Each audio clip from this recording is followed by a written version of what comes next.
Une start-up britannique propose des voitures autonomes pas comme les autres. Sonos annonce l'acquisition d'une start-up française spécialisée dans la reconnaissance vocale. Les transports en commun lyonnais rattrapent leur retard dans le domaine du ticket électronique, mais pas pour les appareils Apple. Un prototype de fusée Starship de SpaceX a fait un gros pchit, même pas mal, dit Elon Musk. Surprise, il y aura un Apple Event ce 2 décembre, mais pourquoi faire ? Angel est un vélo électrique intelligent, est-ce une révolution ? On vous en parle tout de suite et de bien d'autres choses dès que vous vous serez abonné, si ce n'est pas déjà le cas, et promis, on ne parlera pas de Beaujolais nouveau.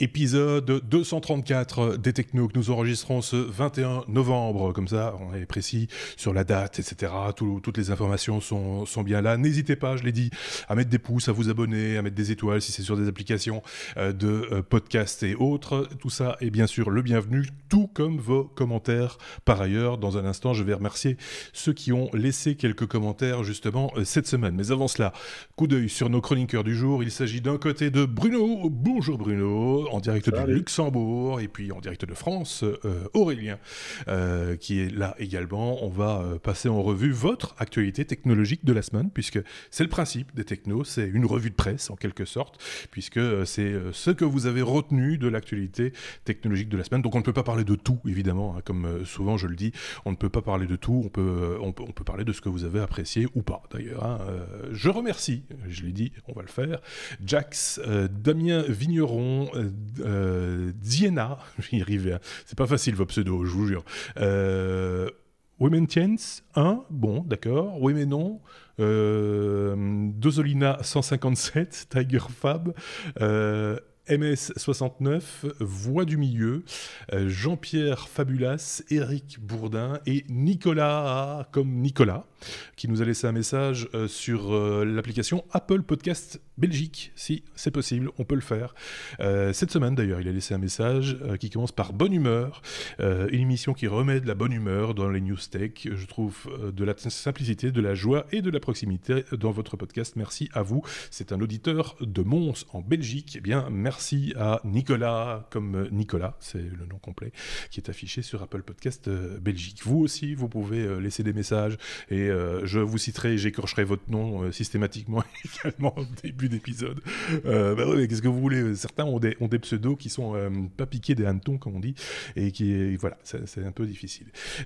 Vous allez bien tous les deux, vous êtes bien silencieux, bien studieux, bien calme, hein, Aurélien, Bruno était en vacances ou presque pendant 4 semaines. Non, c'était pas vraiment des vacances. J'étais effectivement aux Philippines pendant un mois. Voilà. Ça change de passer de 32 degrés à 2 degrés. Hein. C'est dur, hein. Le décalage est assez violent dans un mois de novembre ou de décembre d'ailleurs. C'est 32 degrés, de l'humidité, du vent, etc. Enfin, ça c'est les Philippines. Voilà, c'est un peu ça. La jungle, pas de réseau, pas d'électricité, donc ça m'a changé. C'est bien. Des petites bébêtes qui piquent. Ah oui, des petites bébêtes, oui, c'est vrai, des petites bébêtes.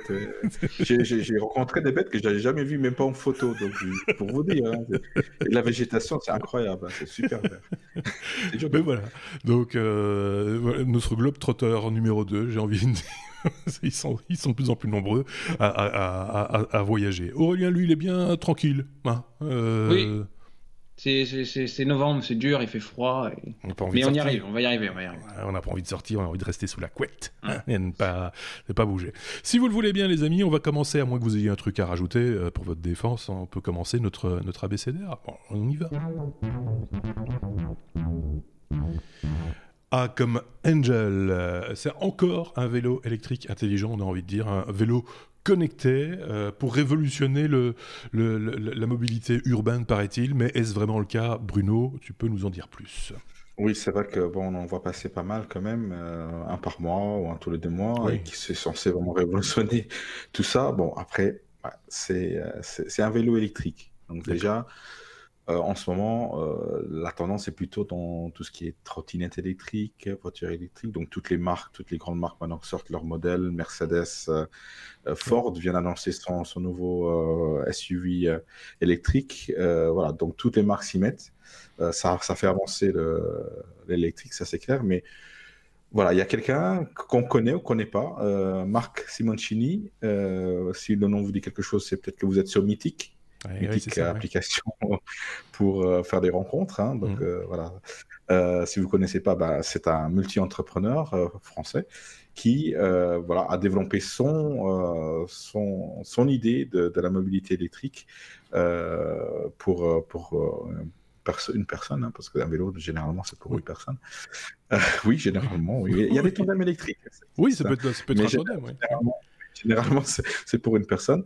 Et donc, un vélo électrique qui veut intelligent. Et intelligent par différents... On en a déjà eu des vélos électriques intelligents qui allaient adapter leur consommation par rapport à l'utilisation qu'on en fait par différents moyens. Ici, bon, il est intelligent de différentes manières. On ne va pas dire qu'il est vraiment intelligent, mais il a une interface assez intéressante parce qu'il dispose, bien entendu, d'une batterie qui fait une certaine autonomie, d'un moteur qui vous fait avancer jusqu'à 25 km/h, tout à fait classique pour les vélos électriques. Par contre, il est léger. Ça, c'est quand même bien de le souligner. Il est en aluminium et en carbone.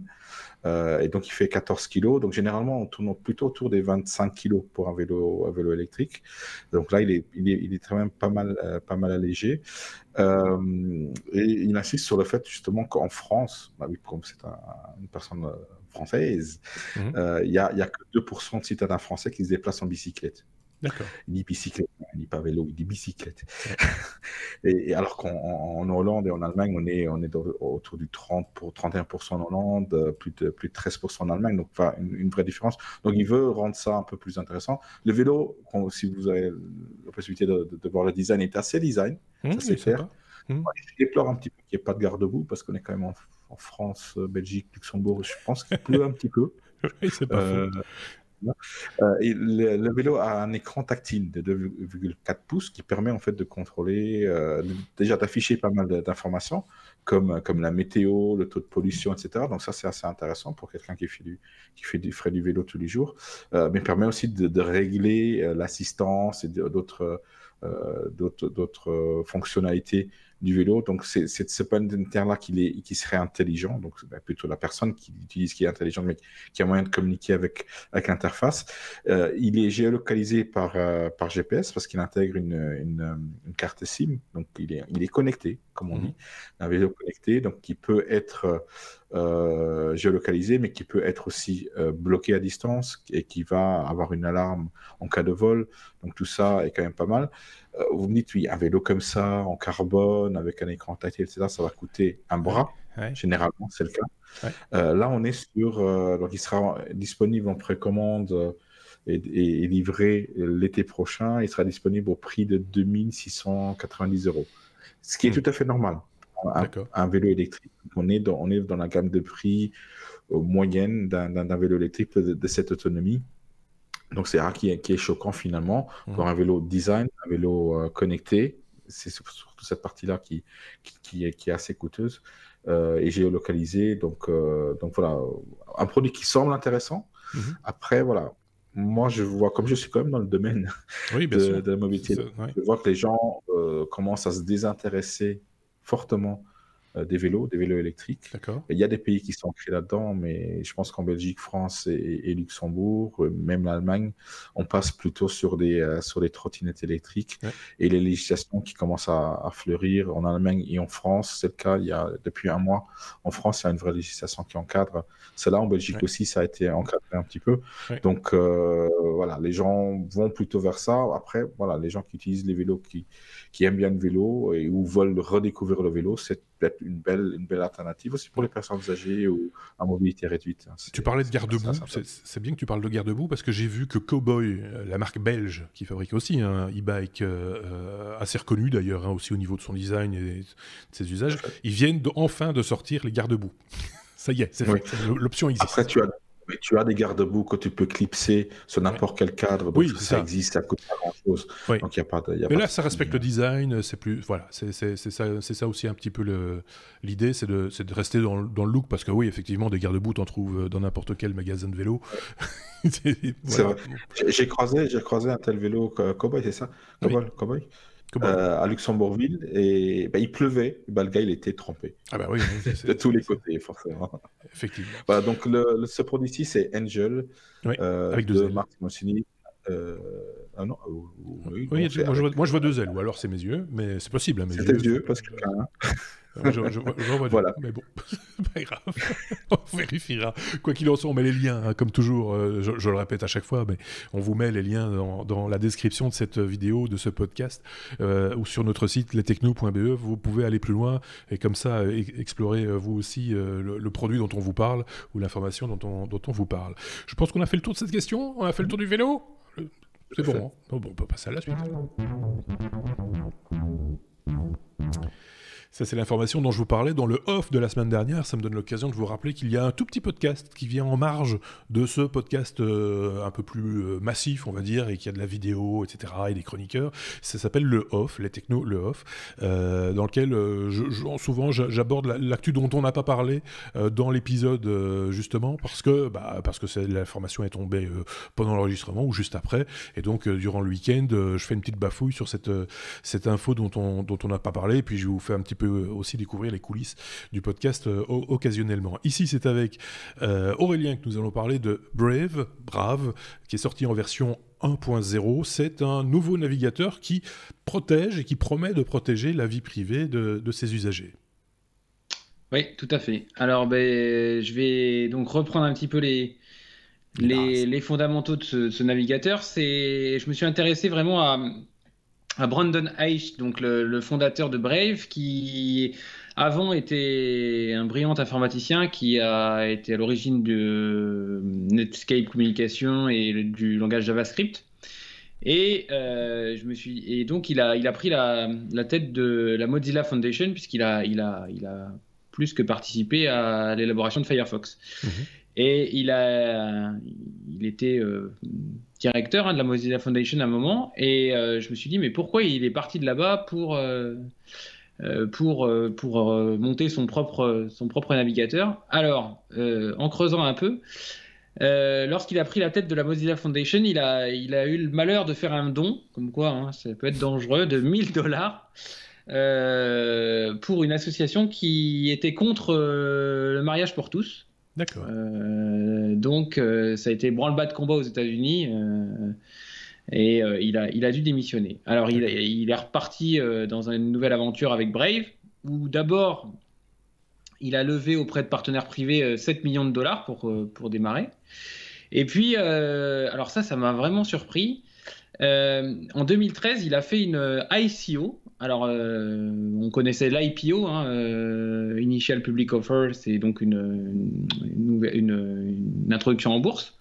Ouais. L'ICO, c'est une introduction en bourse, mais côté crypto-monnaie. Donc, c'est Initial Coin Offering. Mmh.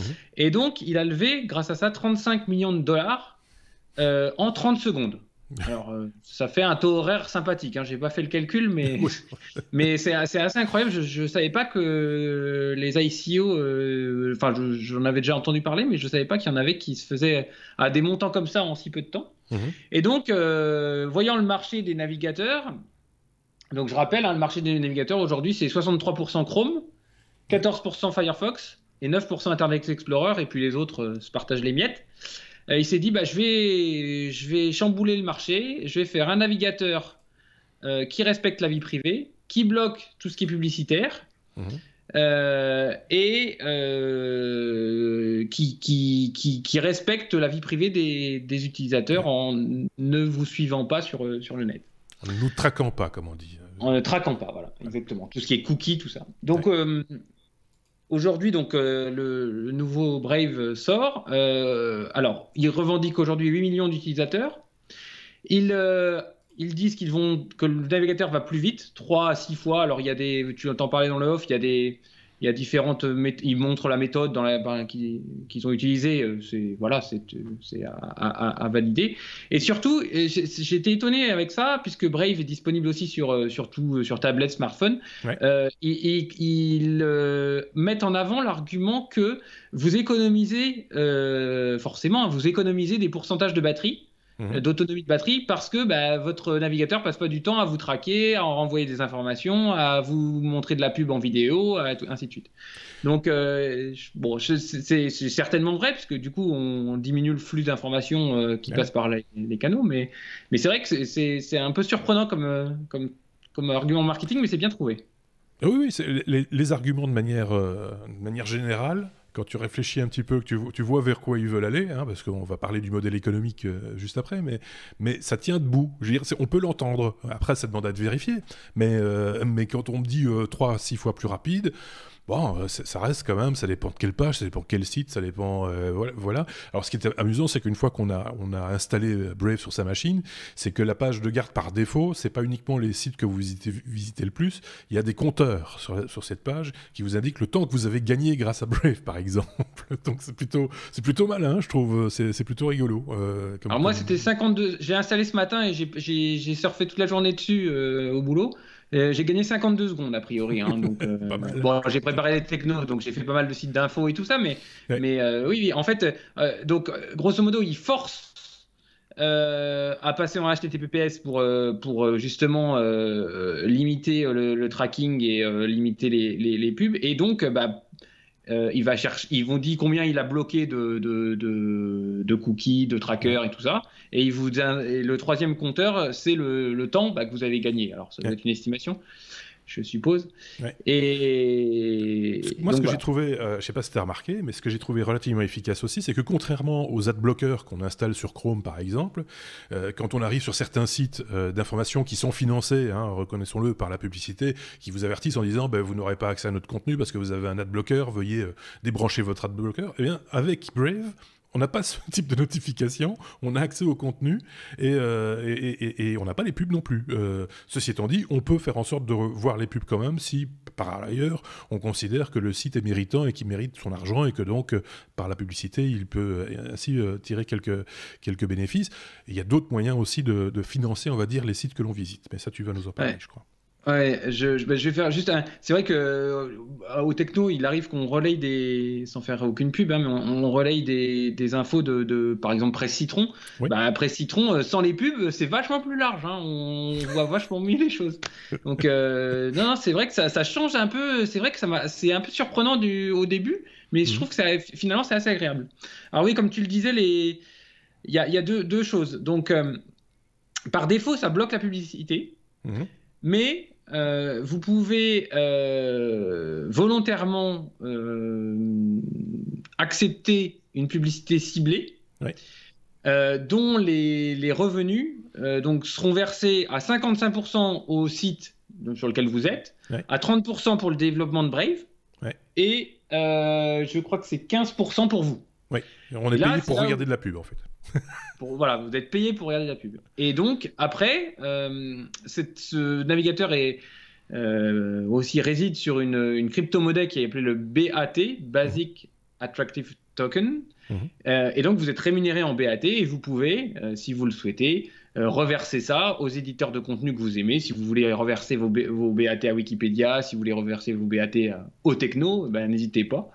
Je sais pas, Marc, toi, t'as essayé déjà? Oui, moi j'ai déjà essayé et on joue le jeu quelque part avec les technos, aussi bien avec le site web qu'avec notre chaîne YouTube et notre compte Twitter, puisque si vous passez par là, vous pouvez avec Brave nous faire un don, soit unitaire, soit récurrent, c'est-à-dire mensuellement, vous serez débité de quelques BAT, c'est vous qui choisissez de combien de bahts vous voulez être soulagé à chaque visite du site, par exemple.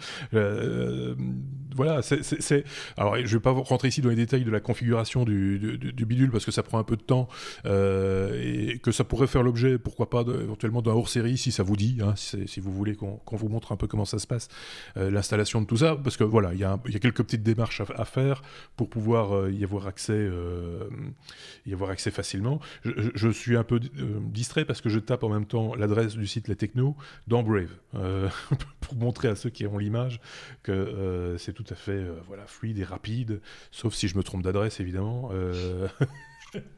Non, mais vous ne serez pas dérouté. En tous les cas, ça s'installe très bien et vous ne serez pas dérouté. Ça a le même look que tous les navigateurs connus comme Chrome. Oui, voilà, boum.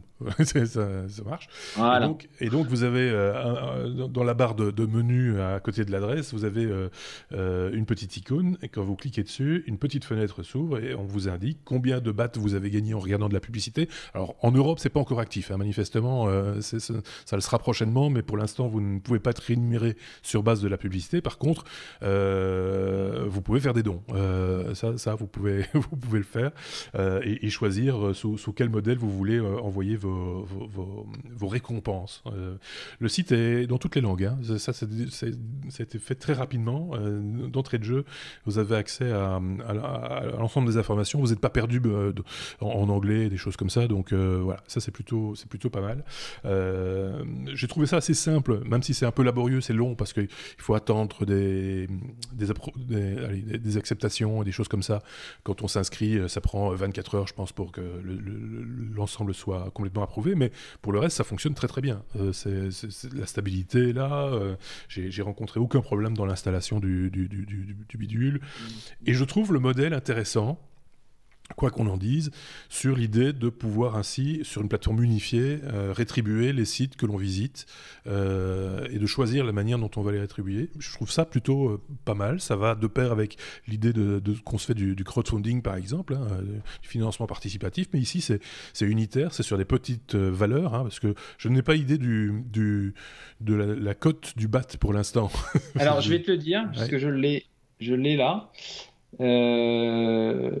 Je l'avais là. Je ne le vois pas chez moi, donc je n'ai plus là. Si, ouais. On vous le mettra dans les commentaires. C'est une histoire de $4, je crois, quelque chose comme ça, le BAT ou quelque chose. En fait, c'est BAT Ethersum. En fait, c'est basé sur l'Ethersum. Donc, vous avez une transcription BAT Ethersum et Ethersum $. Oui, donc voilà. On entrera peut-être, ça vaut peut-être la peine, en effet, maintenant qu'on l'explore comme ça, d'aller un peu plus loin et de proposer peut-être à l'occasion un petit hors-série sur la manière dont on met ça en place et poser la question aussi à notre ami Sébastien, celui qui n'a pas de cheveux, notre spécialiste crypto-monnaie, qui, je pense, va en parler dans son podcast Proof of Cast.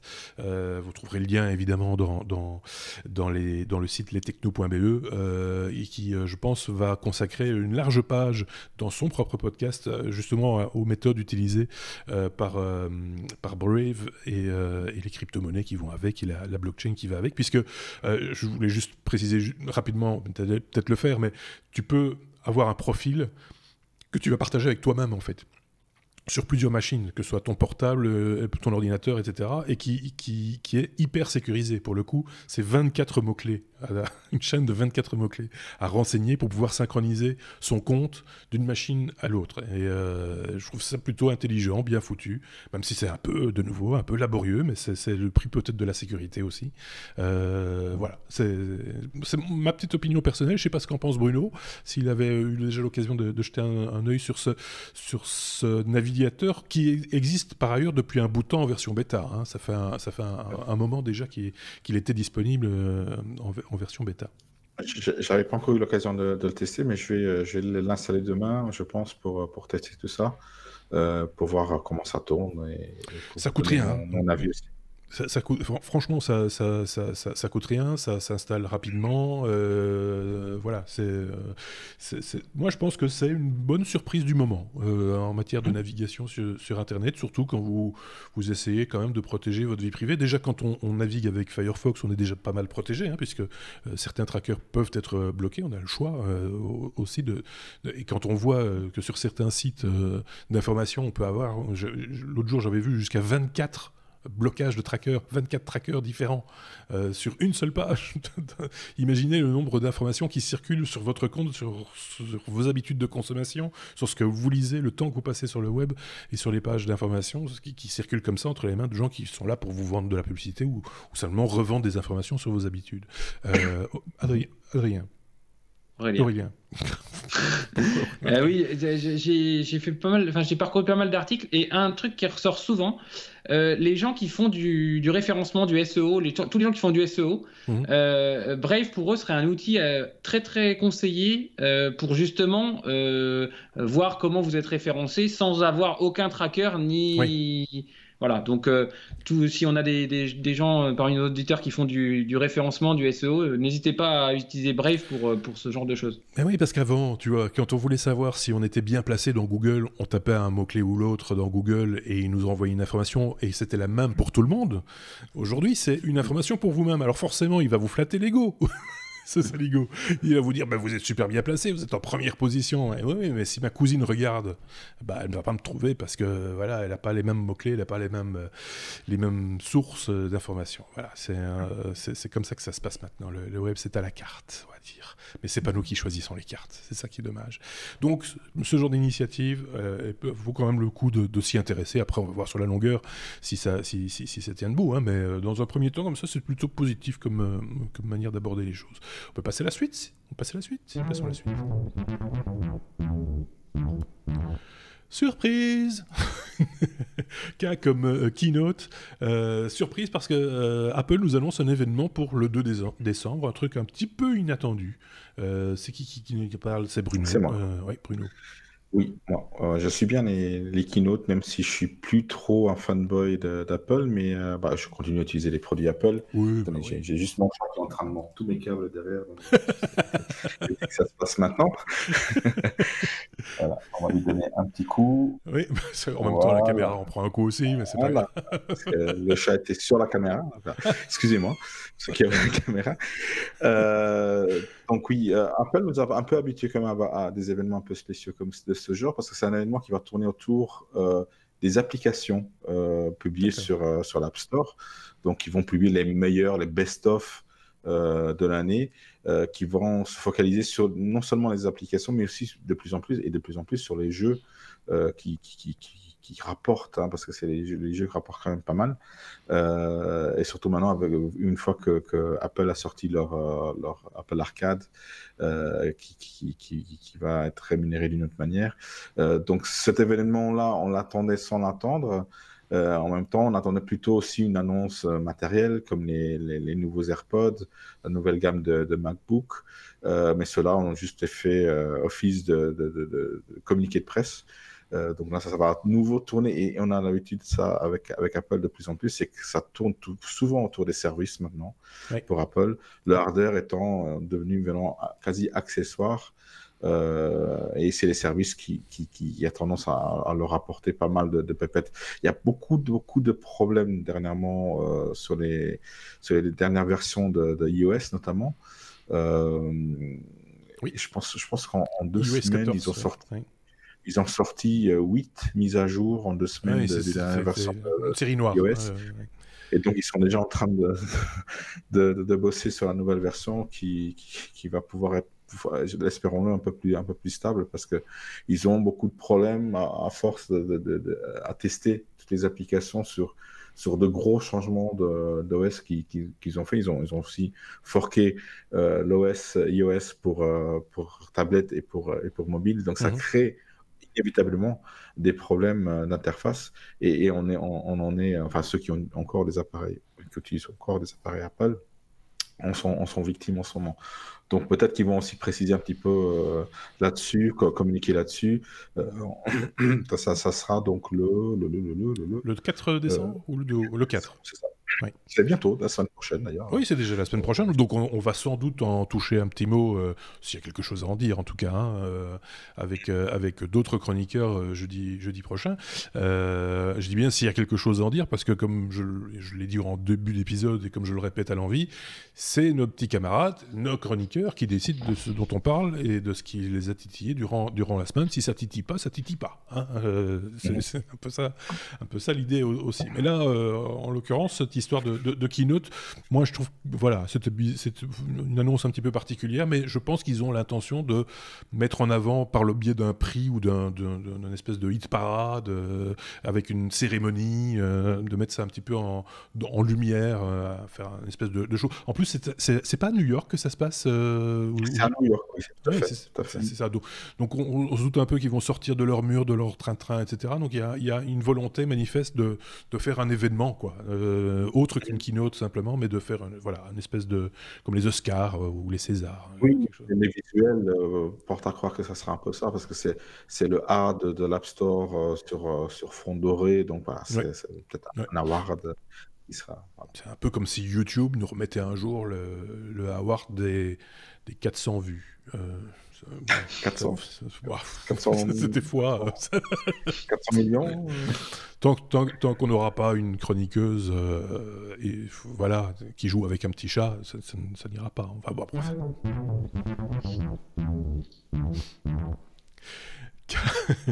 Cas comme Keydoc. Keydoc, qu'est-ce que donc un dock pour smartphone, tablette et PC. De quoi s'agit-il, Aurélien? Ça a quoi comme tête, ce truc? Eh ben, on va en parler. On Oui. va en parler. Je remercie déjà Sébastien qui a remonté la news il y a la semaine dernière, je crois. Donc c'est un projet Kickstarter d'un petit Français. Alors là, tiens, je vais faire le chauvin. Pierre-Louis Boyer.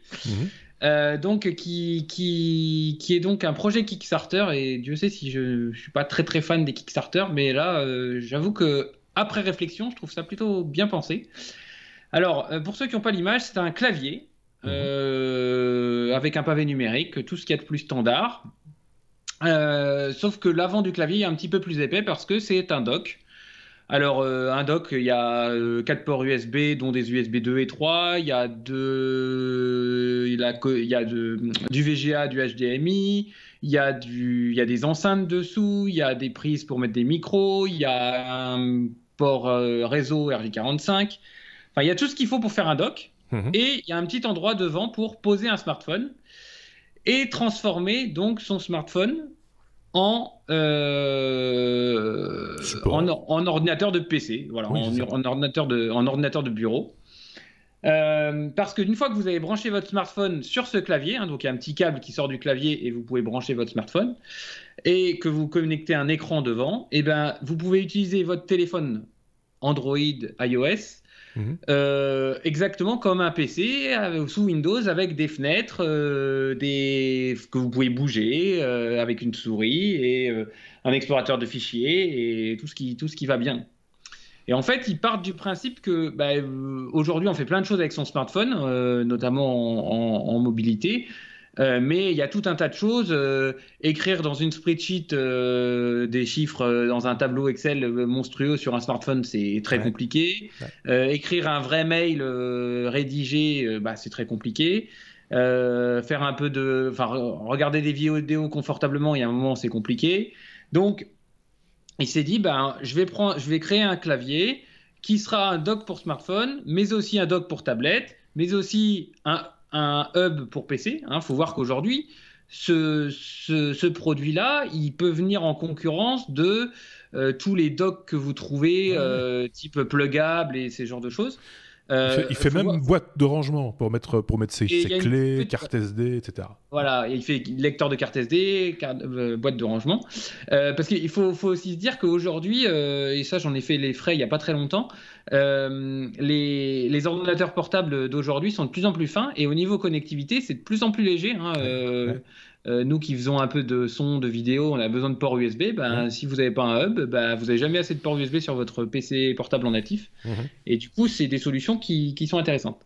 Et là aussi où j'ai trouvé l'approche intéressante, et j'y reviendrai après, c'est que ils ont fait un petit calcul entre si vous avez et vous maintenez un PC portable, une tablette et un smartphone, que vous, tous les 3 ans, vous achetez ce genre de choses, que vous les maintenez, ils ont fait le calcul sur une dizaine d'années, alors que si vous avez votre Keydoc juste avec votre téléphone, vous êtes censé faire avoir les mêmes fonctionnalités, mais le Keydoc, vous pourrez le passer de smartphone en smartphone, parce que on sait très bien que le smartphone, on le change tous les 3-4 ans, je sais pas, ça dépend des gens. Ça dépend qui, Mais voilà, donc ils prônent une démarche écologique, et aussi qui permet de gagner de l'argent, de gagner d'un point de vue trace écologique, de gagner du temps aussi, parce que quand vous avez un smartphone, une tablette, un machin, il faut tout synchroniser, il faut installer tout dessus. Donc, Moi, je trouve ça malin. Enfin, je le trouve pas beau, hein, soyons très clairs. Esthétiquement, c'est améliorable, mais d'un point de vue fonctionnalité, il y a tout. Je veux dire, voilà, l'ordinateur, on l'a déjà dit maintes fois, on l'a tous dans notre poche. Hein, on a une puissance de calcul dans ces téléphones aujourd'hui qui vaut largement certains PC de bureau, on va dire un peu classiques. Là, faire cette économie d'échelle là, je trouve ça plutôt malin avec un outil, parce qu'il s'agit vraiment d'un outil pour le coup qui fait pas que clavier, qui fait amplificateur pour ses écouteurs, qui fait haut-parleur, qui fait boîte de rangement, qui fait porte-crayon, qui fait port USB multiple. Enfin voilà, c'est impressionnant d'ingéniosité. Enfin, il fallait y penser de réunir l'ensemble de ces fonctions dans une seule boîte. C'est plutôt bien vu, c'est malin et d'après ce qu'on peut voir sur leur page Kickstarter, ils ont besoin de 50 000 € pour lancer la production. Ils en sont à, pour l'instant, 28 158 pour être exact au moment où nous enregistrons. On est 14 jours avant la fin du financement. Alors, est-ce qu'ils vont y arriver? J'ai un tout petit doute, personnellement. Je sais pas. En tous les cas, il s'est vendu. C'est des. Alors, je suis pas certain de ce que je raconte, mais c'est vendu 129 €, je crois. Si tu regardes sur. Alors, si je regarde quel est le prix annoncé, il faudrait que je regarde. Ce qui est largement le prix d'un bon dock. Enfin voilà, ça me paraît pas extraordinaire. Oui. 129 €, oui, c'est ça. Oui, 129 €. Ouais. Donc voilà, ça paraît pas, voilà, c'est pas x2 par rapport au prix d'un dock, un bon dock du commerce. Et dernier point, alors là, moi, c'est là où ça m'a un peu bluffé. Parce que dans les cas d'usage particuliers que je vois ça dans mes. Enfin, moi, j'aurais une chaîne d'hôtel. Je mettrais ça dans toutes les chambres d'hôtel. Vous arrivez le soir, vous venez de dîner, vous avez envie traiter vos mails ou d'envoyer vos mails. Vous prenez votre smartphone, vous le posez sur ce truc-là qui est déjà dans la chambre d'hôtel, ça serait génial. Ouais. Dans les gares, dans plein de lieux où, enfin, moi, pour le cadre sup en déplacement, ça serait, enfin, ça me paraît être un truc super intéressant. L'ordinateur, ça, vous l'avez dans la poche, mais il faut quand même un écran, il faut le dock en question. Les accessoires vont ensuite se brancher sur le dock. Donc, on n'est pas en totale mobilité, on est juste en économie d'échelle, en fait. Voilà. Mais c'est plutôt malin. Moi, je disais que ce dispositif-là soit déjà dans les chambres d'hôtel. Oui, c'est ça. Qu'on puisse dire comme ça, j'arrive quelque part et j'ai pas besoin de trimballer un ordinateur, je vais tout faire avec mon smartphone. Il faudra faire avancer les mentalités aussi pour que ça fonctionne, hein, parce que les gens aiment encore bien leur ordinateur portable, hein, le truc qui se déplie. Voilà, on le voit bien avec les ventes de tablettes. Hein. Les tablettes étaient supposées justement suppléer à ça et dire voilà, vous pouvez partir en mobilité avec votre tablette, ça fera la même chose que votre PC. On n'y est pas arrivé, hein, manifestement. Il faut encore que ça évolue dans l'esprit de beaucoup de gens et c'est tout à fait compréhensible en même temps. Mais ça y contribue, je pense. J'espère qu'ils vont arriver à leur fin parce que c'est plutôt une idée intéressante, en tout cas. Bruno, je sais pas ce que t'en penses, toi qui es en totale mobilité tout le temps. Oui, moi je suis parti avec mon téléphone, une tablette et un laptop, effectivement, ouais, à différents usages, mais je me rends compte que je fais quasi tout sur mon téléphone. Et ce qui manque, effectivement, c'est ce genre d'outil qui permet d'avoir une interface homme-machine un peu plus intéressant que l'écran d'un téléphone portable qui devient de plus en plus grand, oui. Mais il manque le clavier physique, que nous on a l'habitude, la souris, l'écran plus grand pour traiter des tableaux, etc. Je suis d'accord avec toi, mais en même temps, on se prive aussi, enfin on ne réfléchit pas toujours à ça, mais n'importe quel clavier Bluetooth peut servir à utiliser un smartphone. Hein. Soyons très très clairs. On n'y pense pas toujours, mais c'est ce que je faisais avant dans ce studio pour les technos, pour pas vous mentir. Quand on montrait les illustrations, elles partaient de mon smartphone au départ, et je les commandais depuis un clavier Bluetooth avec les flèches de gauche, droite, etc.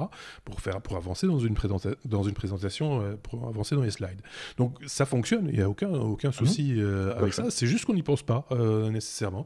Alors que les petits claviers Bluetooth, il y en Il y en a sur le marché pour 3 francs 6 sous, hein, qui pourraient tout à fait faire la blague. Après, il y a la question de l'écran. Bon, voilà, ça c'est... Ici, ils ont tout combiné et c'est plutôt malin, c'est bien vu. Ça s'appelle comment, en fait, ce truc j'ai oublié. Keydock, c'est ça, voilà. Keydock, on vous met le lien, évidemment, comme toujours, hein, dans la description et sur lestechno.be.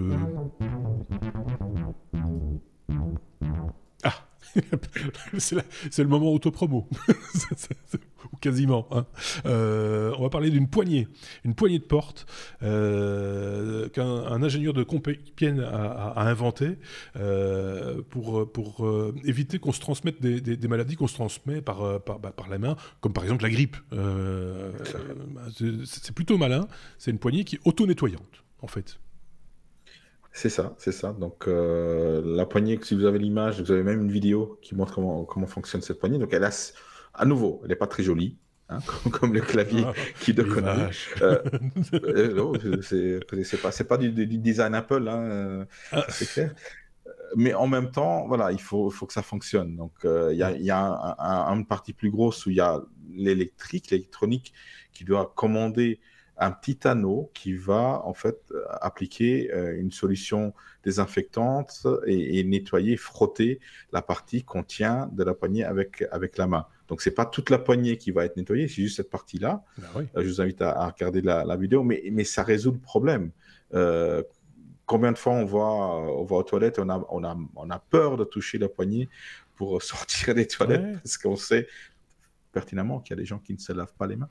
Il n'y a pas que ça. Hein. Si on se les lave, dans les hôpitaux, par exemple, moi j'ai vu ça personnellement, où le personnel infirmier et autres est obligé de se laver les mains avec un gel hydroalcoolique en entrant, en sortant de la chambre du patient. Et voilà, et tout le monde ne supporte pas ce gel. À force, c'est un peu usant aussi. Donc ici, il ne faut même plus y penser. Il faudrait y penser quand même toujours. Un peu, un minimum, mais au moins si on a oublié, au moins la poignée va faire le nécessaire pour faire en sorte qu'on ne va pas transmettre des microbes au suivant. Donc c'est plutôt bien pensé. Exactement. Bon, soi-disant, les tests réalisés disent que c'est efficace à 100%.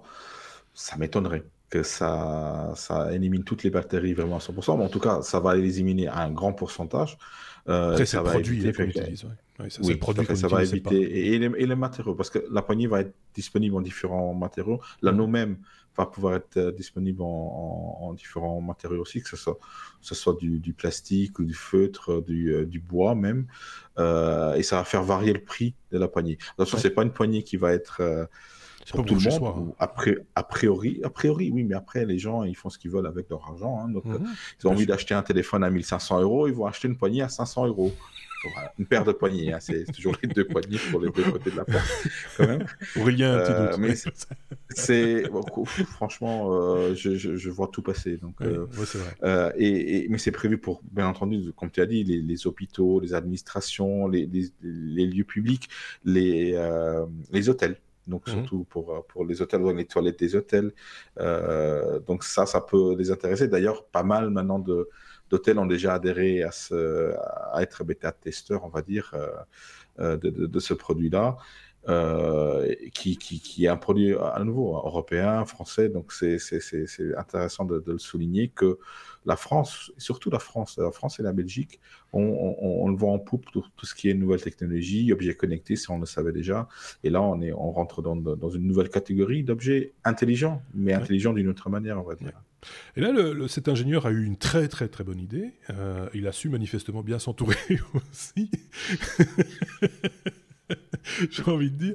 Mais non, mais voilà, on va pas se mentir, Aurélien. C'est un produit que tu nous as amené, enfin, tu as amené l'information, entre guillemets, et ce produit, pour ne vexer personne, quand on a parlé la première fois entre nous via Skype, tu me l'as montré, ce produit. Parce que on t'a été un petit peu consulté sur l'élaboration, en tout cas, de l'idée qui n'est pas de toi, hein, je le rappelle. Voilà, donc en fait, l'ingénieur qui est présenté dans l'article, c'est un de mes clients qui est venu me voir il y a à peu près une année, 1 an et demi, je crois. Il avait cette idée-là et donc il cherchait des gens pour concevoir un tel produit où il y a de la mécanique, de l'électronique, de l'embarqué, un petit microcontrôleur, voilà, il y a un petit moteur, voilà. Ouais. Et donc, c'est typiquement ce que moi je fais au quotidien. Je développe des produits avec de la mécanique, de l'électronique, de l'informatique, de l'embarqué. Ouais. Et donc, je l'ai accompagné du premier prototype à des phases plus industrielles. Et puis aujourd'hui, on a lancé, comme le dit l'article, des batchs des premières productions. Mmh. Donc c'est toujours très sympa de voir que on est parti il y a 1 an et demi de quasiment rien, enfin une idée quoi, à des premiers tests, à des choses qui fonctionnent moins, des allées et des venues, et puis voilà, puis on a un produit 200 et on va en produire beaucoup d'autres, voilà. Ouais. La difficulté, mais donc oui, je connais bien on va dire que je connais très bien le produit, oui. Je me rappelle que la difficulté, c'était de savoir où mettre la pile. C'est un peu ça l'idée. Ceci étant dit, ça me permet simplement de rebondir là-dessus et de dire à ceux qui nous écoutent que si vous avez des idées, vous n'êtes pas obligé nécessairement d'avoir toute la science pour pouvoir réaliser votre idée. Et si vous avez une bonne idée, c'est une question de trouver les bonnes personnes, les bons interlocuteurs qui vont vous aider à la réaliser, cette idée, qui vont pas vous la piquer nécessairement, qui ont le bagage, on va dire, l'expérience pour pouvoir vous guider et faire aboutir l'idée. C'est malheureux à dire, mais je sais par expérience qu'il y a des gens qui ont de super idées, des fois qu'ils en ont trop, tout le temps, mais qui ne les réalisent jamais parce qu'ils n'ont pas les contacts, ne savent pas s'encadrer, s'entourer, etc. Et c'est toujours très dommage. Parce qu'à un moment donné, on est rarement seul à avoir une bonne idée et quelqu'un a la main mais la réalise de son côté. Et là, on est déçu parce qu'on se dit, mais ça, j'y avais pensé il y a 3 ans, c'est con, machin, etc. Voilà, je ne dis pas que ça arrive tous les jours, hein, soyons clairs.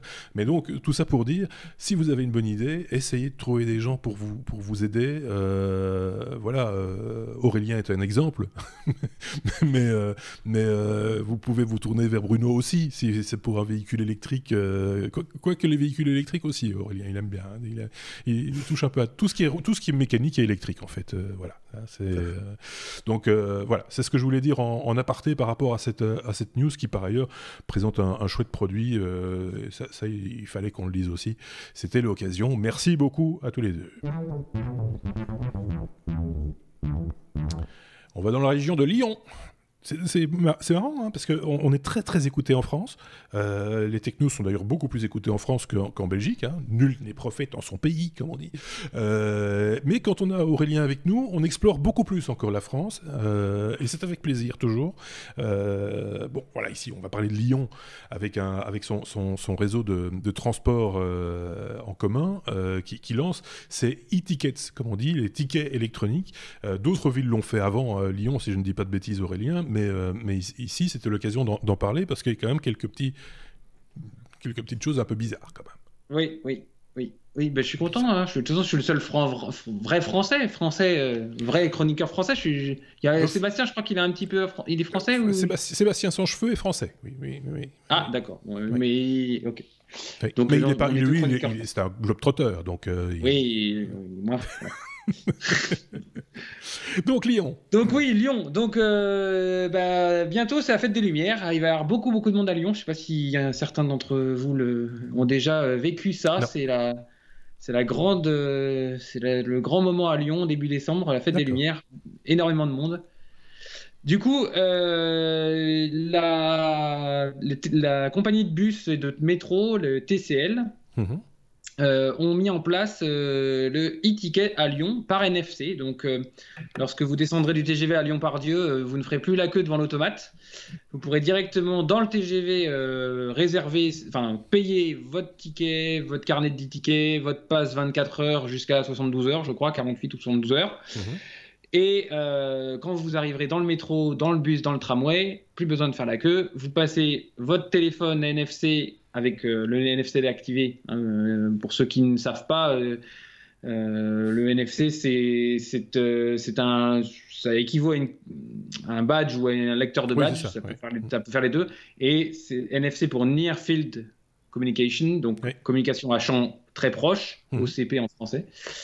Et donc, vous posez votre téléphone sur le lecteur de NFC et hop, votre ticket est validé. Alors, il faut savoir que bon, la news en elle-même, elle n'est pas, c'est pas très nouveau. Il y a quand même 1,8 million de voyageurs à Lyon tous les jours qui prennent les TCL, donc ça concerne un peu de monde.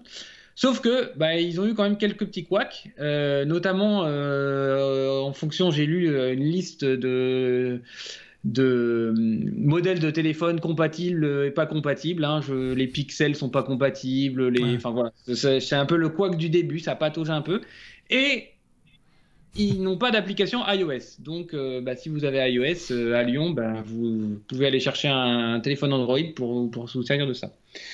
Alors, on peut se poser quand même la question de savoir pourquoi utiliser cette techno-là, sachant qu'il y a un consortium avec Visa, les cartes bleues Visa, qui fonctionne à Londres, à Milan et à Dijon, Dijon, ville française, où vous pouvez directement poser votre carte bleue Visa sur le tourniquet du métro ou sur le truc du tram, et ça vous débite en sans contact directement le montant. Le montant voilà, du trajet que vous faites.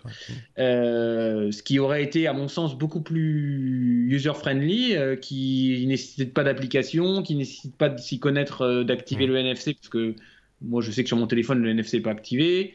Enfin, je pense que ça doit être le cas pour beaucoup de gens. Donc on peut se poser quand même la question de ça. Par contre, moi qui ai passé pas mal de temps à Lyon et qui va y retourner prochainement, je pense que quand même je vais utiliser parce que aller chercher les distributeurs, c'est compliqué et on passe du temps et il y a souvent la queue. Donc, si tu te déplaces beaucoup, oui. Enfin, je veux dire, si c'est juste pour aller de la gare à ton hôtel et de ton hôtel à la gare, à ce moment-là, tu achètes un ticket. Enfin, je veux dire, c'est comme à Paris, quoi. Je veux dire, ça a peu de sens, même si c'est pratique. Voilà. Par contre, si tu as décidé de visiter la ville dans long, large, en travers, comme souvent les gens le font dans des villes comme Lyon, mais pas uniquement, on parlait de Londres, par exemple, ou même Bruxelles, ça se justifie. Voilà. Là, du coup, c'est une facilité, on va dire, qui se justifie. À Bruxelles, par exemple, c'est une carte magnétique. Donc, voilà, vous la scannez chaque fois que vous montez ou vous rentrez dans une station de métro ou vous montez sur un bus ou un tram. Voilà, vous scannez à chaque fois.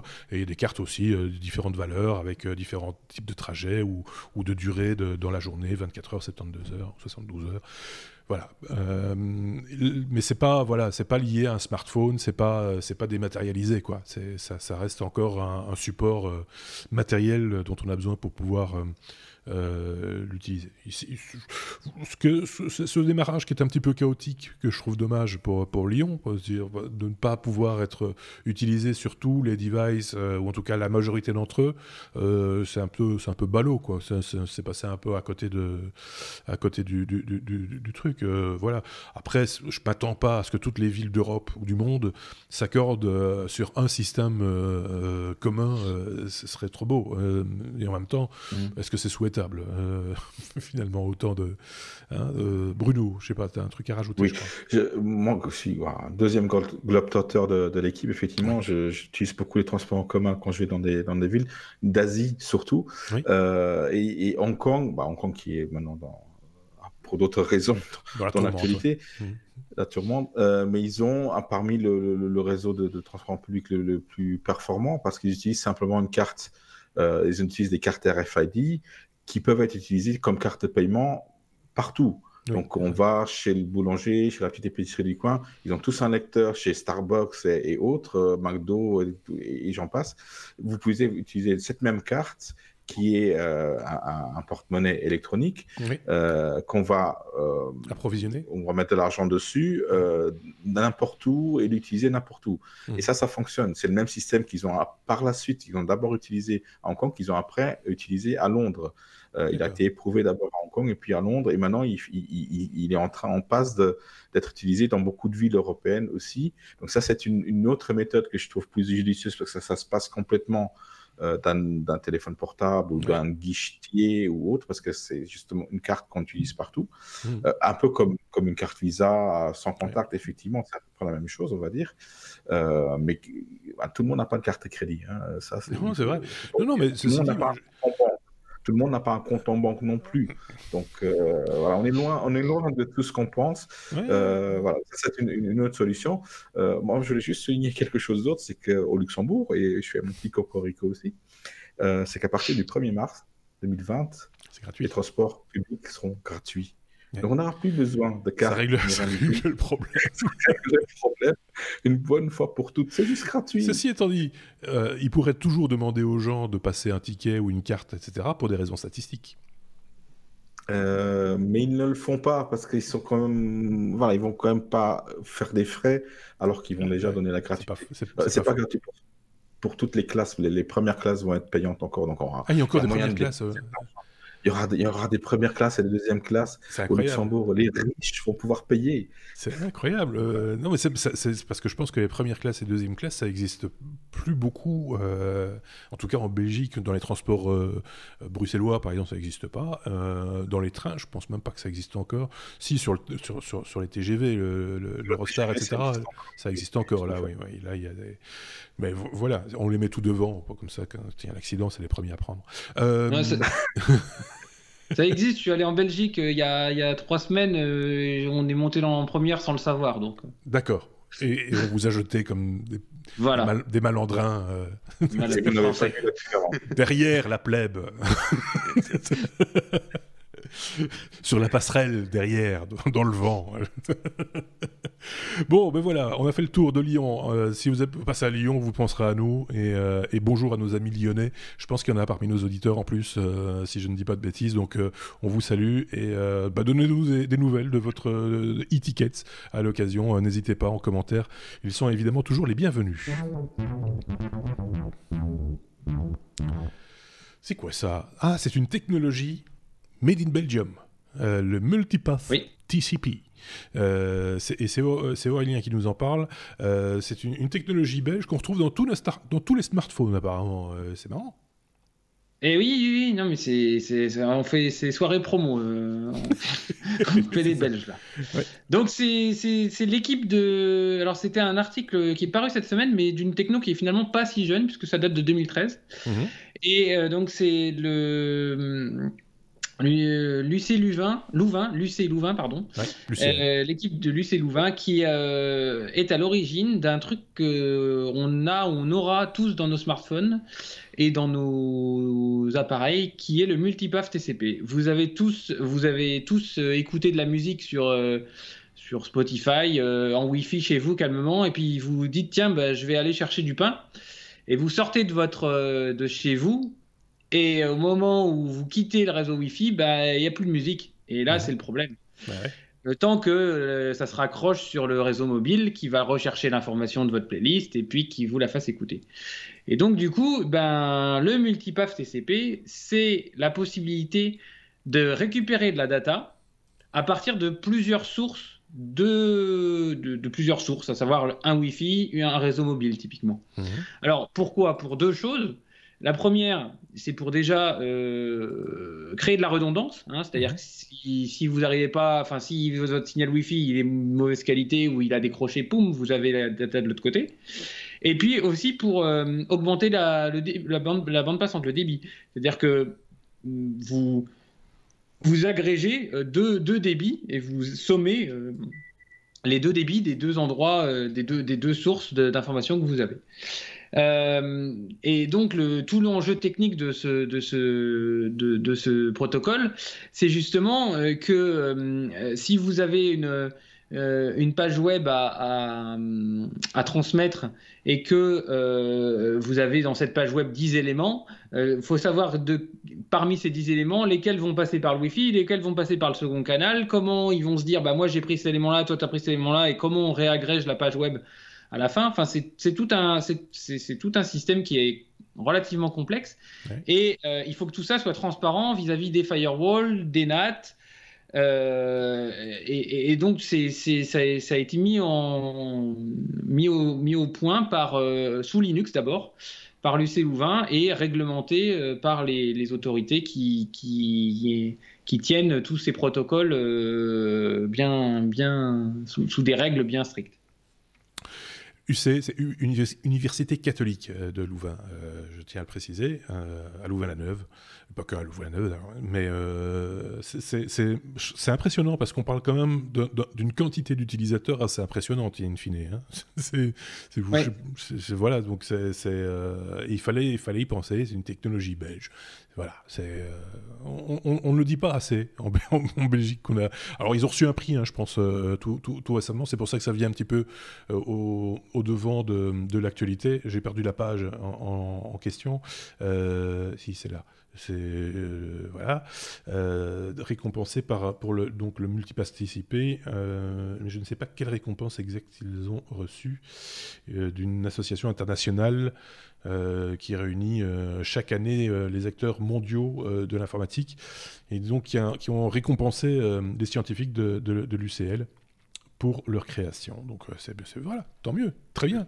Alors, pour donner quelques exemples, c'est codé dans un tas de langages et dans un tas d'OS, dont, par exemple, à partir de iOS 7, donc tous les smartphones, les tablettes qui sont équipées de iOS 7 ou plus le sont. Toutes les Freebox Delta. Alors, je ne sais pas si ça vous parle en Belgique. Donc, on a Free. En France, on a Free. Freebox, c'est la box qui permet d'obtenir Internet. Et donc, Freebox Delta pour les pros, ils ont une offre où vous avez la DSL et la 4G pour justement maintenir, assurer une. Comment on appelle ça, une disponibilité du réseau quasi à 100%, quasi permanente. Et donc, du coup, cette techno-là est utilisée dans toutes les Freebox Delta, et à mon avis, il y en a un paquet en circulation. Et également dans beaucoup de data centers maintenant, puisque les data centers, pareil, hein, ils ont des objectifs d'être disponibles 24 sur 24, 7 jours sur 7, je ne sais pas combien de jours par an. Et donc, du coup, et ça contribue à la redondance, quoi. Voilà, et ça contribue à la redondance. Ok, super. Voilà. On me dit dans l'oreillette, ça marche partout, sauf à Lyon. Non, je déconne. C'est pour rire. Oh là là. S comme Snips. Snips. Quand j'ai vu ce nom, je me suis dit, mais c'est quoi Snips? Alors, va falloir préciser ce que c'est Snips. Je pense que c'est une start-up française, si je dis pas de bêtises. Et donc, Snips a finalement été acheté par Sonos, dont on parle régulièrement dans les technos, puisqu'on sait que c'est un peu c'est une petite marque favorite quand même de Bruno, hein, il faut bien le reconnaître. Mais plus récemment, on en a parlé avec Marc, justement, parce qu'on a reçu, entre guillemets, par le biais des chiffres annuels d'IKEA, le chiffre des ventes des Symphonix, donc les enceintes créées en partenariat entre Sonos et IKEA. Mais ici, il n'est pas question de ça, il est question de reconnaissance vocale. Voilà, Snips, effectivement, c'est une start-up française, on revient en France un petit peu, créée par son fondateur Rand Indy, qui ont pas mal de problèmes à lancer un peu leur idée de la chose. Donc, c'est une startup qui tourne autour de la reconnaissance vocale. Donc, dites oui, il y a d'autres grands qui font ça. Ici, c'est vraiment de la reconnaissance vocale qui est embarquée, qui pourra être utilisée dans des produits qui sont nomades, par exemple, sans avoir de connexion avec Internet, sans avoir de serveur derrière qui va analyser toutes les requêtes vocales. On sait à quel point c'est au niveau de sécurité aussi que ça se joue. C'est une start-up française qui a été fondée en 2013, si je ne m'abuse, qui a quand même 50 salariés en France, a effectivement été rachetée cette semaine par Sonos. Ils commençaient à commercialiser leurs produits, leur technologie. Ils avaient levé pas mal de fonds par le passé. Ils n'ont pas réussi à lever assez de fonds pour aller assez rapidement de l'avant, et ils avaient même eu quelques problèmes pour avancer dans l'histoire et pour être pris au sérieux, on va dire, par tout le monde, tant les utilisateurs que les sociétés. Et c'est juste au moment où tout le monde s'attendait, ceux qui suivent Snips, s'attendaient à avoir la nouvelle version, une série B, comme ils appellent ça, de leur technologie, que finalement, ils ont préféré, on va pas dire jeter l'éponge, mais être racheté par Sonos. Sonos qui a quand même dit, voilà, on va vous racheter parce que vous valez 37,5 millions de dollars, c'est pas mal. Ouais. Mais on va garder les bureaux. Ils n'ont pas juste racheté la technologie, ils ont racheté l'équipe. On va garder l'équipe en France, ce qui va leur donner, à Paris en fait, localement, ce qui va leur donner un deuxième pied-à-terre en Europe pour l'équipe Sonos, ce qui est une première. Hein. Sonos, c'est vraiment une société américaine, californienne. Et là, du coup, voilà, ils s'implantent avec un studio de développement en Europe. Et ils vont utiliser ce savoir-faire français, européen, pour intégrer ces technologies dans leurs produits. Sonos intègre déjà des assistants vocaux comme Alexa et Google Assistant, mais là, l'idée, c'est d'être indépendant de ces grands noms pour la reconnaissance vocale, et surtout parce qu'ils ont sorti un nouveau produit qui est le Sonos Move, c'est ça, je pense, enfin, leur enceinte portable qui n'est pas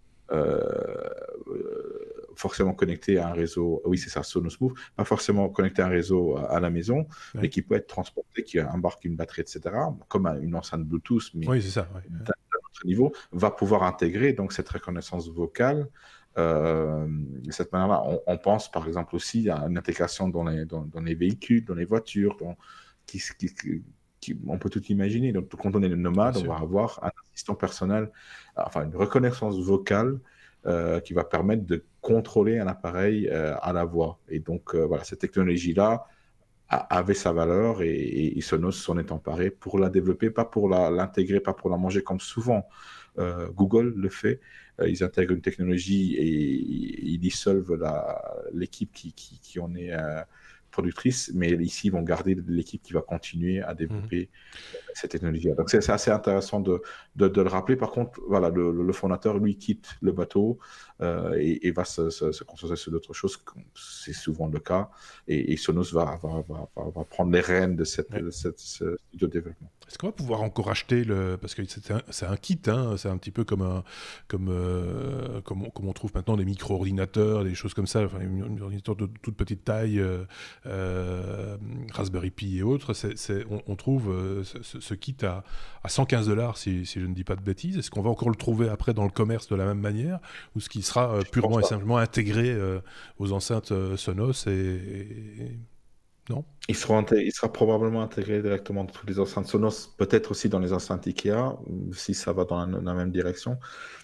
Mais le kit ne sera probablement plus disponible comme ça parce qu'ils ont vraiment annoncé que voilà, on n'annonce plus de nouveaux produits, on a été racheté, donc voilà, ce n'est plus notre ressort. C'est ce que Sonos va faire avec la technologie. Et clairement, ils font pas de l'open source Sonos, hein, ils font ça pour avoir des bénéfices. Hein, donc ça sera probablement intégré.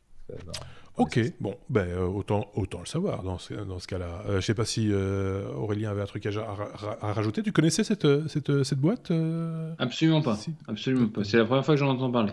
Donc, voilà. Mais bon, 2013-2019, 6 ans et vendu 37,5 millions de dollars, ça fait une belle valo. Hein. Oui, c'est pas mal. Il faut voir quelles sont les levées de fonds qu'ils ont fait auparavant aussi. Il faut relativiser. Ils avaient fait 2 levées de fonds, une fois 22 millions d'euros, et ils avaient fait une ICO, tiens, on retrouve le terme, une ICO où ils n'ont pas réussi à atteindre le montant minimal qu'ils voulaient atteindre de 30 millions d'euros, eux, par contre. Ils n'étaient quand même pas dans une santé financière extraordinaire non plus, du coup, on ose l'imaginer. Donc c'est un bon prix, je pense, pour une technologie qui va être intéressante pour ça. À suivre, si on a encore la possibilité de le suivre, parce que bien souvent, ce genre de truc, une fois que c'est absorbé, on n'en parle plus vraiment, ça devient magique, en quelque sorte. Mais si demain Sonos nous sort une boîte qui répond à la voix, on se dira, rappelez-vous, on en a parlé, c'est une petite boîte française qui a fait ça. Voilà, ça c'est ce qu'on pourra dire à ce moment-là, si on n'oublie pas, parce que on a la mémoire qu'on a aussi. Hein. C'est une question d'âge. Je pense à un truc, parce que je connais quelqu'un qui, tout récemment, une collègue, disait qu'elle avait retrouvé son grand écart, parce qu'elle fait de la danse, et je lui ai répondu, moi je sais pas du tout ce que j'en ai fait de mon grand écart, ça veut bien dire ce que ça veut dire, c'est que plus on vieillit, moins on a de la mémoire. Voilà. Fin de la parenthèse. On passe à la suite. S comme SpaceX. Ah oui, c'est le prototype, ça a fait pif, ça a fait pouf même, ça a même fait boum. C'est Starship qui a pété. Tout à fait, Starship Mark One, Ouais. donc qui... attendez, j'ai des sons ici qui me troublent, j'ai des vidéos qui auto-jouent Ah, c'est pas moi. sur la page. Et donc voilà, effectivement, donc ça s'est produit hier, oui, hier, le 20 novembre, hein, l'après-midi. Ça s'était filmé en direct parce qu'ils aiment bien montrer ce qu'ils font, SpaceX et Tesla en règle générale. Ils ont bien précisé que c'était un petit peu attendu. Il y a une petite explosion du prototype de la fusée. Parce qu'en fait, ils mettaient la pression, ils mettaient le carburant à fond et ils remplissaient les réservoirs pressurisés jusqu'à ce qu'ils explosent. Enfin, c'est ce qu'ils ont dit. Ouais, c'est ce qu'ils ont dit. Ouais. Ce qu'ils ont dit, ça a marché. Ils ont réussi à les faire péter. Voilà. Donc ils savent où sont les limites. Donc voilà, ils vont revoir leur copie probablement. Voilà. Mais voilà, il faut pas oublier que SpaceX, on a un laps de temps très court, on en a parlé en long et en large, parce qu'on est tous un petit peu fans de SpaceX et de Tesla et d'Elon Musk, on va dire en règle générale. On aime ou on n'aime pas le personnage, mais on aime quand même ses produits. Et donc, en peu de temps, ils ont, à mon avis, quand même dépassé la NASA. Et là, ils s'apprêtent. Il ne faut pas oublier que Starship, c'est la fusée qui va emmener des gens sur Mars. Oui. Et que probablement... 100 personnes déjà à partir de l'année prochaine, on va pouvoir avoir Oui, c'est ça. Il dit on va pouvoir mettre des gens dedans l'année prochaine. Ça ne veut pas dire qu'il va les envoyer sur Mars l'année prochaine. Péter la gueule. C'est ça. Voilà, on peut faire exploser des gens l'année prochaine et après dire oui, on a testé de les mettre sous pression, etc. Ça a marché, on est content. On va mettre d'abord des singes dedans, puis voilà. Non, surtout pas les animaux, malheureux. Mais non, mais c'est alors est-ce que c'est voulu, est-ce que c'est pas voulu, est-ce que c'est attendu, est-ce que c'est pas attendu, on n'en sait plus rien finalement, hein. Voilà. C'est un coup marketing comme un autre d'Elon Musk. Donc là, il parle, oui, on va peut-être sauter un prototype, on va passer directement au Mark III. Il a déclaré aussi, je pense, sur Twitter que de toute façon, on n'était pas destiné à voler, donc c'est pas grave. Donc, je trouve ça magnifique. Voilà. Il précise quand même qu'il n'y a pas eu de blessés. Oui. Et que ce n'est pas trop un contretemps, donc c'est pas très grave. C'était un peu prévu, sans l'être. Voilà, c'est marrant. Le plus important, effectivement, c'est qu'il n'y ait pas de blessés ou plus grave encore, parce que dans ce genre d'accident, voilà. Donc c'est que toutes les précautions ont manifestement été prises, et c'est, on va dire, tant mieux. Affaire, comme on le suit de toute façon, j'ai envie de dire affaire à suivre. Donc on verra ce que donnera la prochaine maquette ou le prochain prototype. Qu'est-ce qu'ils vont faire avec, hein, oui, parce que pour l'instant, côté design, ça ressemble plutôt à une canette de n'importe quoi. Un peu écrasé, un peu froissé. Mais bon. Un rouleau de papier alu un peu défraîchi comme ça, avec une petite fumée blanche, comme on peut encore le voir, parce qu'ils ont continué à filmer après, hein, ça fume. Il y a quelqu'un qui vapote dans la fumée de manière un petit peu insolente, et donc le vapotage est interdit dans plus en plus de pays d'ailleurs. Oui, je sais pas si vous avez remarqué les news. Ou alors ce serait la plus grande cigarette électronique du monde. C'est peut-être ça quand on regarde bien, hein, voilà. On va arrêter de déconner et passer. Oui, on se moque un peu, mais... On se moque, mais peut-être dans 2 ans, on sera sur Mars et on fera notre podcast de là-bas grâce à Elon Musk. Peut-être. les plus nomades d'entre nous, on va dire. W, on est déjà à la lettre W, mais pas comme un oui mais non, W comme Wave, W-A-Y-V-E, une voiture autonome, mais pas comme les autres, elle nous vient de Grande-Bretagne. Oui, podcast européen, on fait tous les pays ce soir. Ouais. Donc, oui. Tant qu'ils sont encore dans l'Europe. Ouais. Oui, c'est vrai. Mais ils ont retardé, on a le temps. On a le temps. Ouais. Donc c'est une start-up qui doit être qui est à Londres, qui vient de lever 20 millions d'euros et qui aborde la voiture autonome de manière assez différente dans tous les cas des autres qu'on connaît, type Tesla et autres. Puisque eux, ils ont dit, on va prendre des voitures standards, on va y ajouter une ou plusieurs caméras, ça ils disent pas trop, on sait pas, mais des caméras standards qui regardent comme l'œil humain. On va prendre une cartographie 2D assez précise, bon ça aujourd'hui c'est standard, et avec du machine learning et de l'intelligence artificielle, on va faire rouler les voitures qu'avec ces capteurs-là. Donc et ces voitures iront dans la ville. Donc il faut savoir qu'au printemps dernier, ils ont déjà fait circuler des voitures dans Londres sur ce principe-là, hein, sans plus de capteurs. Il y a évidemment quelqu'un qui tient le volant dans ses mains, on le voit très bien sur les vidéos qui peuvent être suivies à l'écran, qui garde le volant pas très loin des mains. Et en fait, c'est vraiment une nouvelle façon d'envisager les choses. Et ils partent du principe que pour un humain qui a une vue normale, il faut 50 heures de leçons pour apprendre à conduire. Ouais. Et une fois qu'on sait conduire, on est capable de conduire à peu près dans tous les pays du monde, de manière à peu près fiable, n'importe quel véhicule, volant à droite, à gauche, ainsi de suite. Donc sauf à Rome. Rouler à Rome, c'est juste impossible. Alors peut-être pas rouler à Rome.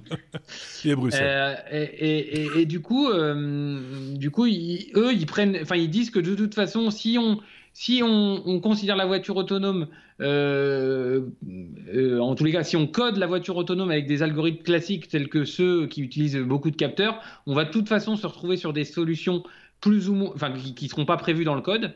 Donc, ils partent du postulat que c'est la voiture qui doit elle-même apprendre et s'enrichir des images qu'elle prend, des situations dans lesquelles elle se retrouve, et que elle puisse calculer une sorte de coefficient de sécurité, savoir si c'est une situation très sécure ou pas du tout sécure, et adapter son comportement en fonction de ça.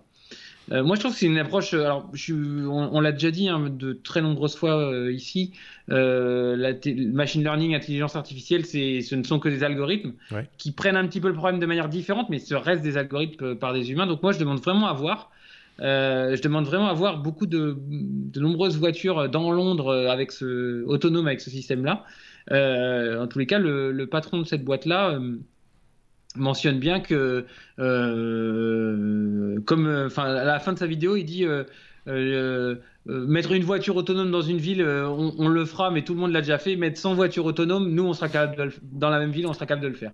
Oui, c'est peut-être l'approche est peut-être plus avant-gardiste qu'on l'imagine en fait, dans le sens où ils prennent le problème plus sous l'angle humain en fait sur la capacité d'apprentissage que sur l'idée de attention, il y a un canard qui traverse la route, attention, il faut tourner à droite, attention, c'est plutôt malin comme approche. Alors après, il faut voir dans la réalisation parce qu'ils en sont au tout début, si je dis pas de bêtises, hein, c'est une toute petite start-up qu'ils ont lancé là, même s'ils ont fait une levée de fonds intéressante, ils en sont aux prémices, hein, si je dis pas de bêtises. Ouais, je pense. Ils ont quand même des prototypes qui roulent sur la route. On en voit. Et après, c'est vrai que j'étais aussi un peu surpris dans la vidéo. On voit des images prises de caméra du pare-brise. La caméra qui serait positionnée à la place des yeux de l'homme. Oui. Et c'est vrai que.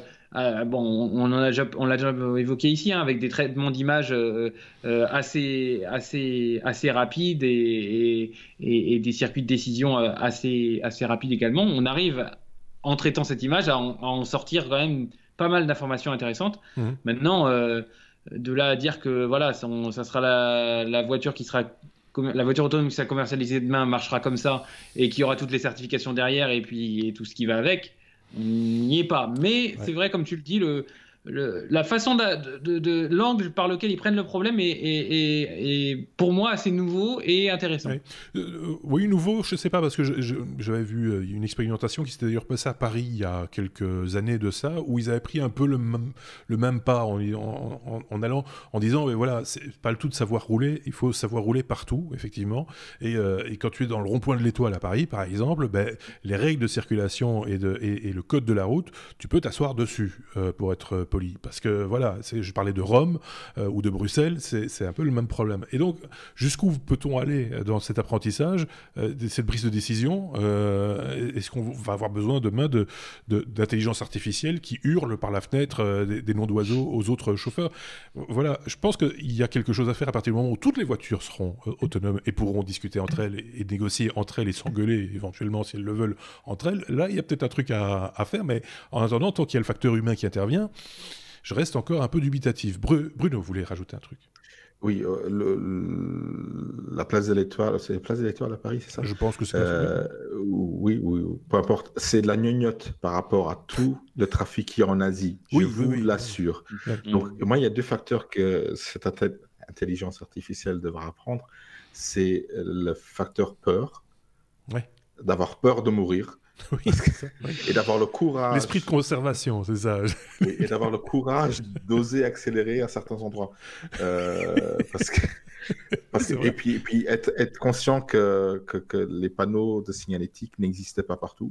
Les lignes sur les routes n'existaient pas partout. Et que souvent les gens. Et toujours, je pense que ça c'est toujours. Les gens ne se tiennent pas aux règles. Donc c'est. Oui, là l'approche effectivement est peut-être plus judicieuse. Ne pas partir de règles, mais de dire, voilà, l'humain n'est pas parfait, donc il va apprendre de ses erreurs. Mais il faut voir comment est-ce que ça va donner. Est-ce que ça va donner les mêmes problèmes d'accident que l'être humain? C'est ça le problème. Oui, si c'est pour reproduire les mêmes erreurs que nous, c'est un peu couillon, quoi. C'est pas l'idée, c'est quand même d'éviter d'avoir des morts sur les routes. Hein. On s'entend bien. Wave, W-A-Y-V-E, petite start-up britannique à suivre de près, éventuellement, jusqu'à ce qu'ils seront rachetés par un plus gros, mais ça reste quand même intéressant et l'approche est intéressante. Si vous avez une opinion sur le sujet, n'hésitez pas à nous le faire savoir. Hein. Les commentaires sont là pour ça. Le oui mais non auquel nous arrivons, c'est le principe, c'est la news un peu, qui sort un peu de l'ordinaire, qui nous laisse un petit peu dubitatif, qui nous fait sourire, voire même rire des fois, ou qui peut même nous fâcher.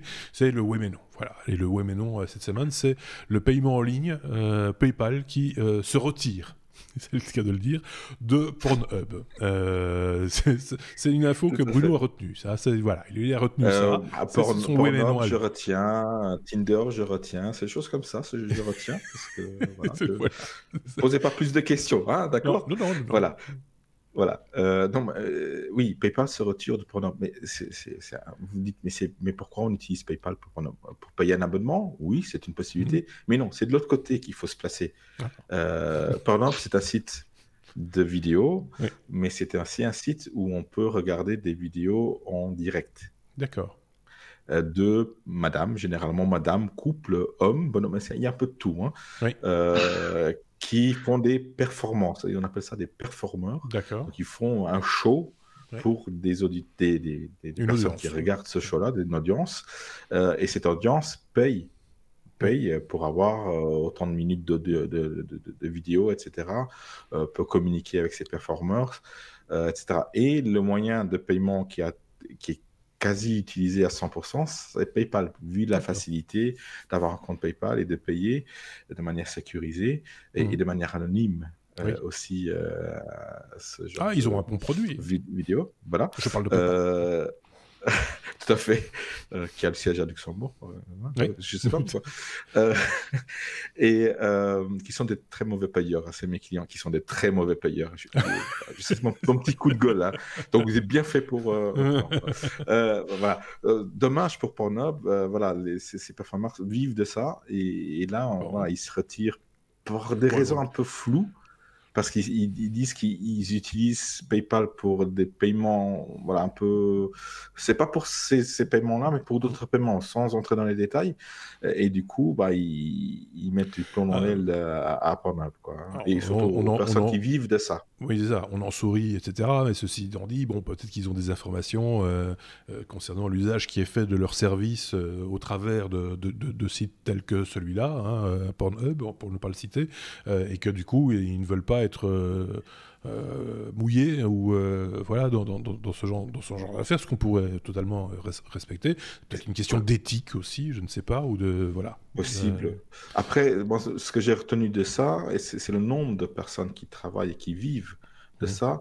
Les uns appellent les performants, l'autre appelle ça des artistes indépendants. Ouais, il y en a 100 000. 100 000 quand même, c'est un chiffre quand même, 100 000. 100 000 performers qui vivent de Pornhub. Et souvent, ces sites sont liés entre eux. Donc, une performance. Oui, c'est des nébuleuses de sites avec différentes marques, différents pays.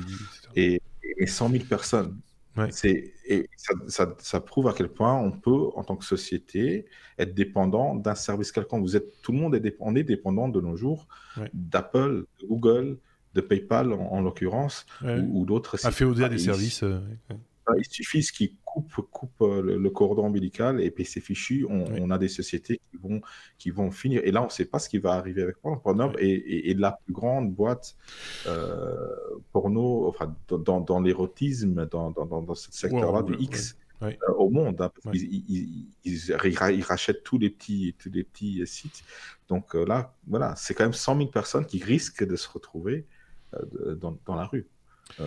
Après, chacun jugera. Je pense qu'il y en a certains qui vont applaudir de toutes les mains. Et voilà, ça c'est toujours... Là, on parle de l'aspect plus technologique, soyons clairs, et tu fais bien de le rappeler. Si demain vous avez un service en ligne, quel qu'il soit, et que vous vous afféodez à un acteur pour, ici, le paiement, mais ça pourrait être autre chose... sachez que vous prenez des risques quelque part. C'est un peu ça l'idée aussi. Ok. Non, c'est pas une erreur. J'ai remis le jingle parce que il y a 2 oui mais non cette semaine. Ça, sur les choses qui arrivent, puisque voilà, Aurélien lui aussi avait un oui mais non à proposer. Genre le titre c'est 100 milliards d'euros de découvert. Ok. Et de quoi donc? Oui, c'est une histoire belge. Je vais vous raconter une histoire belge. Donc, c'est un petit entrepreneur belge, Frédéric Daspremont. Il va être bien content qu'on parle de lui ce soir. Et à midi, il se décide... Je vais vous raconter une histoire à la Sébastien. À midi, il décide d'aller chercher un sandwich à la petite boulangerie d'en bas et il veut payer en carte bancaire. Et là, sa carte bancaire bloquée. Impossible de payer son sandwich. Il comprend pas, et il va voir à la banque, il regarde sur son smartphone la banque Belfius. Je connaissais même pas Belfius, c'est une banque belge. Oui, bien sûr. Il regarde sur son smartphone son compte sur Belfius, et là il voit moins 99 millions 999 millions 996 503 509,16 euros. Ah, c'est mince. Ça c'est moche. C'est embêtant. Il a utilisé trop PayPal sur Pornhub. Peut-être qu'il y a un lien avec le précédent oui mais non. Je sais pas. Donc, écoutez, il va voir sa banque, il dit écoutez, je comprends pas, j'ai peut-être un petit contentieux avec un fournisseur de ma boîte, mais sinon c'est tout. Et je comprends pas. La réponse de la banque, c'est sans doute un bug. Donc, oui, l'informatique a ses raisons que la raison ne connaît pas. Donc, quand même, il a dû aller voir son avocat parce qu'il est Belfus. Il dit non, mais je comprends pas, c'est pas possible, machin. Sa carte bleue bloquée, il pouvait rien faire de ses journées, ce pauvre homme. Et la banque lui a répondu, après qu'il ait saisi son avocat, la banque lui a répondu non, écoutez, c'était un bug chez nous, c'est revenu dans l'ordre, il n'y a pas de souci. C'est dingue. C'est pas mal. Franchement. Moi, je pense que vous devriez voter pour les oui mais non, et je pense que le mien, il est quand même bien. Oui, mais c'est le genre de truc. Alors, la somme est tellement... ça a l'avantage. La somme est tellement astronomique que ça ne peut être qu'un problème facilement enfin, qu'on va pouvoir expliquer facilement. Ouais. Je n'ai pas fait cette dépense. Tu vois. Ou alors, c'est un problème d'overflow, hein, pas un bête problème d'overflow. Mais alors, le truc, si c'était une somme plus petite, plus humaine, à taille humaine, entre guillemets, là, va t'expliquer. Là, ça devient un peu plus compliqué, quand même. Tu vois, 200 ou 300 euros, toujours 1 euro serait déjà trop, mais ici, bon, pour le coup, quand tu vois le chiffre, moins 99 milliards, 999 millions. Enfin, voilà, c'est juste totalement improbable. En même temps, on se demande comment ce genre de bug dans le milieu bancaire peut arriver. Hein. Ça fait un peu peur. Hein. Quand même. Ouais. Voilà, parce que ça doit être un différentiel avec quelque chose, mais quoi? Il doit y avoir quelque chose de... Voilà. Avec son numéro de compte, peut-être. Avec son numéro... il a payé son numéro de compte. Peut-être, on n'en sait rien. C'est quand même très très particulier. Et c'était donc notre deuxième, oui mais non, pour donc conclure hein, cet épisode 234. J'ai supprimé un peu vite le numéro de l'épisode. 234e épisode avec donc de ce côté-ci Bruno, de l'autre côté Aurélien, donc c'est le contraire, et que l'on retrouvera tous deux certainement très, très prochainement, soit d'ici la fin de l'année, on arrive tout doucement à la fin de l'année, soit l'année prochaine. Je le dis en passant à mes petits camarades, j'ai ouvert le calendrier de l'année prochaine. Vous pouvez placer vos dates dès que vous voulez. Et donc, youpi. Et il y en a des dates l'année prochaine, hein, parce que voilà. Donc on continue, comme ça tout le monde est au courant. On ne s'arrête pas en si bon chemin. Merci à tous les deux d'avoir participé à cet épisode. Vous, de votre côté, n'hésitez pas à laisser des pouces vers le haut sur YouTube, à laisser des commentaires, comme on dit, à titiller les algorithmes de YouTube et des applications de podcasts diverses et variées, en laissant des messages comme je vous en parlais au début de l'épisode, et des étoiles et des cotations, enfin tout ce que vous voulez. Et vous êtes évidemment toujours les bienvenus, et les commentaires on apprécie aussi parce que ça fait vivre aussi la communauté. Et on se retrouve très prochainement, la semaine prochaine pour ce qui est de l'épisode 235, ou avant ça dans le off par exemple, que je vous invite à aller écouter. Le lien est également en bas d'article sur lestechno.be. Merci à tous les deux, merci à tous, à très bientôt, au revoir.